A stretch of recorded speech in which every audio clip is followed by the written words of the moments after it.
தமிழக பாஜகவாலும் டெல்லி பாஜக தலைமையால் தொடர்ந்து புறக்கணிக்கப்படுவதால் வெகுண்டு எழுந்துள்ளார் தமிழகத்தின் முன்னாள் முதலமைச்சர் ஓ பன்னீர்செல்வம். இதன் எதிரொலியாக தனது அரசியல் வாழ்க்கையில் முதன்முறையாக பாஜகவுக்கு எதிராக கண்டன அறிக்கை ஒன்றை வெளியிட்டு பாஜகவை முற்றிலும் எதிர்க்க துணிந்துவிட்டார் ஓபிஎஸ் என்றே சொல்லலாம். தமிழகத்தின் முன்னாள் முதல்வர் ஜெயலலிதா மறையும் வரை அம்மா பக்தராக இருந்து வந்த தமிழகத்தின் முன்னாள் முதல்வர் ஓ பன்னீர்செல்வம் பின்னர் முழுவதுமாக இந்திய பிரதமர் நரேந்திர மோடி பக்தராக மாறினார்.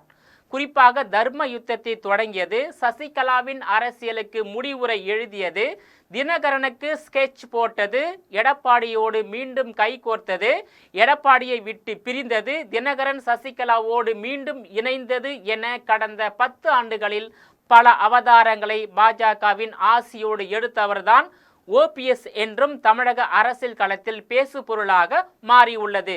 அதிமுக இபிஎஸ் கைக்கு சென்ற போதும் கூட ஓபிஎஸ்க்கு ஆதரவாக எதையும் செய்யவில்லை பாஜக. பாஜகவின் வாக்கே வேத வாக்காக வாழ்ந்து வந்த ஓபிஎஸ்ஐ பாஜக என்னவோ எடப்பாடி பழனிசாமிக்கு எதிராக வழக்கு போடும் ஒரு ஆளாக மட்டுமே பயன்படுத்தி கொண்டது என்கின்றனர் தமிழக அரசியல் நிபுணர்கள். தனக்கு எவ்வளவு பாதிப்பு வந்தாலும் சிரித்து கொண்டே பாஜகவை ஆதரித்து வந்த ஓ பன்னீர்செல்வம் அவர்கள் இப்போது வேறு வழியே இல்லாமல் தாவேகாவில் இணையும் முடிவை எடுத்துள்ளதாக தமிழக அரசியல் களத்தில் பேசப்பட்டு வருகிறது. எடப்பாடி பழனிசாமி பாஜக கூட்டணிக்குள் வரும் வரை எல்லாம் ஓரளவு நன்றாகவே சென்று கொண்டிருந்தது. பன்னீர்செல்வத்துக்கு இபிஎஸ் கூட்டணிக்குள் வந்த பிறகு ஓபிஎஸ்ஐ தவிர்க்க ஆரம்பித்தது பாஜக தலைமை.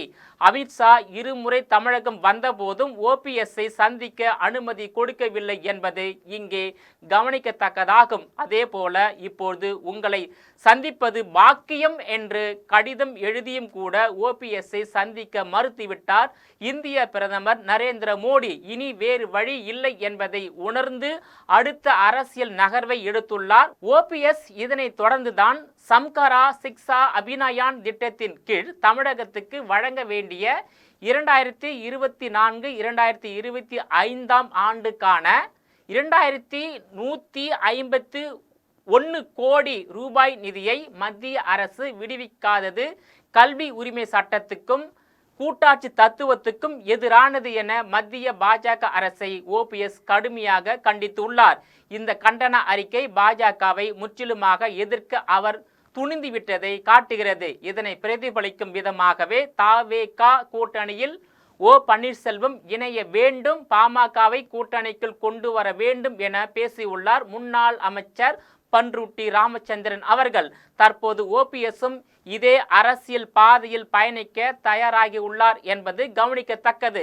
கட்சியின் முதல் மாநாட்டிலே கூட்டணிக்கும் தயார், கூட்டணி ஆட்சிக்கும் தயார் என ஆசை காட்டினாலும் இதுவரை எந்த கட்சியும் தாவேகா பக்கம் வரவில்லை. எனவே ஓபிஎஸ் போல தமிழகம் முழுவதும் அறிமுகமான நபர் கூட்டணிக்கு வருவதை மறுக்க மாட்டார் விஜய் அவர்கள். மேலும் விஜய்க்கு வட மற்றும் தென் மாவட்டங்களில் ஓரளவுக்கு மக்கள் செல்வாக்கு அதிகம் உள்ளது. அதேபோல் ஓபிஎஸ்க்கும் தென் மாவட்டங்களில் கணிசமான மக்கள் செல்வாக்கு உள்ளது. எனவே இருவரும் இணைந்தால் நல்ல தேர்தல் வெற்றியை பெறலாம் என இரு தரப்புமே ஆலோசித்து வருகிறார்கள்.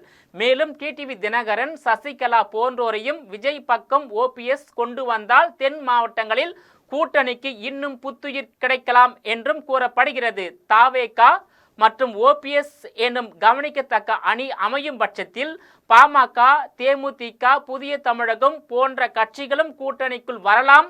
ஒருவேளை இது போன்ற கூட்டணி அமைந்தால் அது நிச்சயமாக அதிமுக பாஜக கூட்டணிக்கு பெரும் சவாலாக மாறும் என்றும் தமிழக அரசியல் களத்தில் பேசப்பட்டு வருவது ஒரு பக்கம் இருந்தாலும் 2016ஆம் ஆண்டு அமைந்த மக்கள் நல கூட்டணியால் திமுக தோல்வியை சந்தித்தது போல தாவேகா தலைமையில் அமையும் கூட்டணி திமுகவின் வெற்றியை பாதிக்கும் என்றும் கூறப்படுகிறது. தாவேகாவுடன் கூட்டணி அமைக்க முடிவெடுத்து விட்டால் உடனடியாக புதிய கட்சி தொடங்கும் சூழலுக்கு தள்ளப்படுவார் ஓ பன்னீர்செல்வம் என்றும் எதிர்பார்க்கப்படுகிறது. புதிய கட்சியை தொடங்குவது, அதனை மக்களிடம் கொண்டு செல்வது போன்ற சவால்களை அவர் எதிர்கொள்ள வேண்டும். புதிய கட்சியில் ஓபிஎஸ் பொறுப்பு வகித்தால் அதிமுகவை கைப்பற்ற அவர் தொடர்ந்து வழக்குகளை முன்னெடுக்க முடியாது.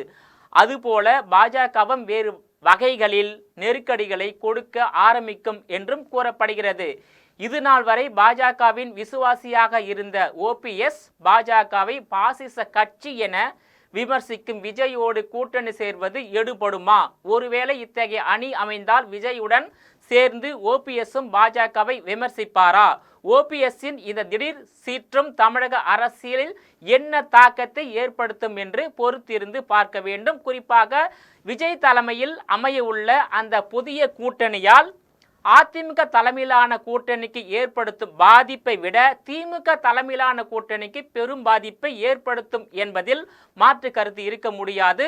ஏனென்றால் விஜய் தமிழக அரசியல் களத்திற்கு அடியெடுத்து வைத்ததற்கான முக்கிய காரணமே அரசியல் எதிரியான திமுகவை வீழ்த்தி வீட்டுக்கு அனுப்ப வேண்டும் என்ற நோக்கத்தோடு தான் தவேக தமிழக அரசியல் களத்தில் சுறுசுறுப்பாக அரசியல் தேர்தல் பணியை முடுக்கிவிட்டு உள்ளது.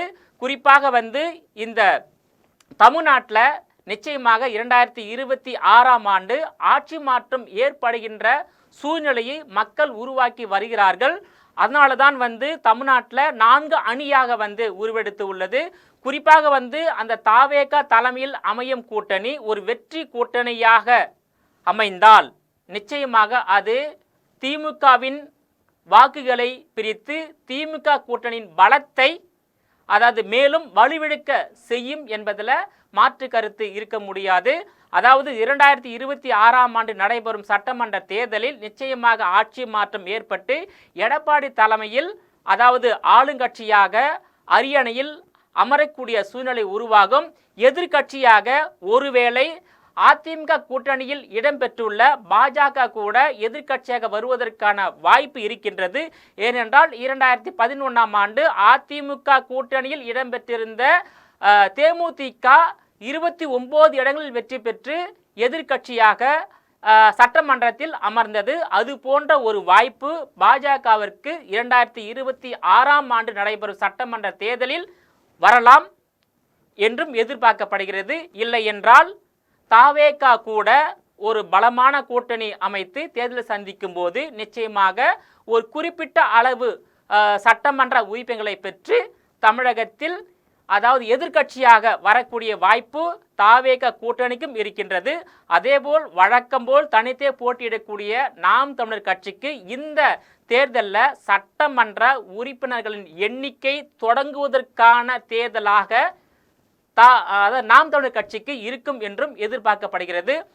அனைத்து வகையிலும் இந்த சட்டமன்ற தேர்தல் என்பது திமுகவுக்கு எதிரான தேர்தலாக அமைய போகின்றது.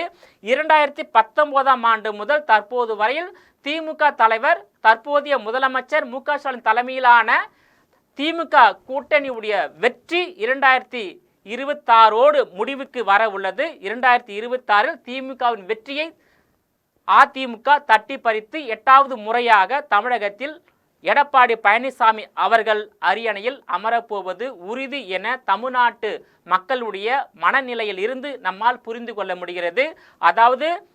இப்போ தமிழ்நாட்டில் எடப்பாடி பழனிசாமி அவர்கள் மேற்கொண்டு வரும் பிரச்சாரமே இதற்கு உதாரணமாக அமைந்துள்ளது. எடப்பாடி பழனிசாமியுடைய பிரச்சாரத்திற்கு மக்கள் மத்தியில் யோகோபித்த வரவேற்பை பெற்றுள்ளது.